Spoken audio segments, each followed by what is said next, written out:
చిన్న చేపని పెద్ద చేప మింగడం అనేది లోకనీతి. సినీ ఇండస్ట్రీ కూడా ఇందుకు అతీతం కాదు. ప్రస్తుతం బుచ్చిబాబు కూడా ఓ భారీ తిమింగళానికి ఇలాగే చిక్కిపోయాడు. బుచ్చిబాబు నోట పట్టేసుకున్న ఆ తిమింగళమే దర్శకుడు శంకర్. ఇండస్ట్రీ హిట్స్ కొట్టిన సీనియర్ దర్శకుడు శంకర్కి బుచ్చిబాబుకి ఓ చిన్న లింక్ ఉంది. ఆ లింక్ పేరే రామ్ చరణ్. RRR అయిపోగానే ఆగమేఘాల మీద గేమ్ చేంజర్ సెట్లో వాలిపాడు రామ్ చరణ్.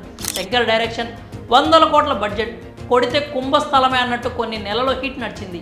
ఈ క్రేజ్లో రామ్ చరణ్తో సినిమా తీయాలని మేకర్స్ ఆశపడ్డారు. చాలామంది పోటీ పడ్డ బుచ్చిబాబును అదృష్టం వరించింది. రామ్ చరణ్ని శంకర్ వదిలేయగానే తన స్పోర్ట్స్ డ్రామాలో సెట్ చేయాలని బుచ్చి పెద్ద కలలే కన్నాడు. కట్ చేస్తే ఇప్పుడు లెక్క మారిపోయింది. బుచ్చిబాబు రామ్ చరణ్ ప్రాజెక్ట్ ఫైనల్ అయ్యి అర్ధ సంవత్సరం దాటిపోయింది. ఫస్ట్ హిట్ కొట్టి కసి మీద ఉన్న బుచ్చిబాబు చరణ్ రాక్ కోసం ఇంకా ఎదురు చూస్తూనే ఉన్నాడు. శంకర్ మాత్రం ఏది ఒక పట్టాన తెంచడం లేదు. గేమ్ చేంజర్ రిలీజ్ డేట్ ఎన్నిసార్లు వాయిదా పడిందో లెక్కేలేదు. నత్తనడకన సాగుతున్న షూటింగ్, కనీసం సాంగ్స్ హామ్ చేసుకుందామన్న ఫ్యాన్స్కి ఆ అదృష్టం కూడా లేదు. ఇంత డిలేలో ఇండియన్ 2 వచ్చి శంకర్ పీకల మీద కూర్చుంది. ముందుగా ఒప్పుకున్న ప్రాజెక్ట్ పూర్తి చేసి తీరాలి. అవతల వైపు కమల్ హాసన్ షెడ్యూల్ మిస్ అయితే మళ్ళీ డేట్స్ దొరకవు. శంకర్ పూర్తిగా మునిగిపోయాడు. రామ్ చరణ్కి నచ్చజెప్పుకుని 2 పడవల ప్రయాణం చేసుకుంటున్నాడు. గేమ్ చేంజర్తో పాటు ఇండియన్ 2 కూడా ప్యారలల్గా సాగిపోతూ ఉంది కాబట్టి శంకర్ హ్యాపీ.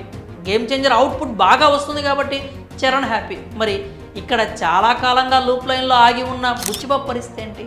ఇప్పటికే కథని అన్ని విధాలా పర్ఫెక్ట్గా సెట్ చేసి పెట్టుకున్నాడు.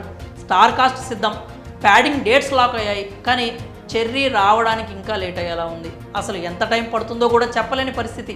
అంతా శంకర్ సార్ మహిమ. బుచ్చిబాబు బాగా తీర్చాల్సింది ఆయనే. ఇప్పటికే నెలలు గడిచిపోయాయి.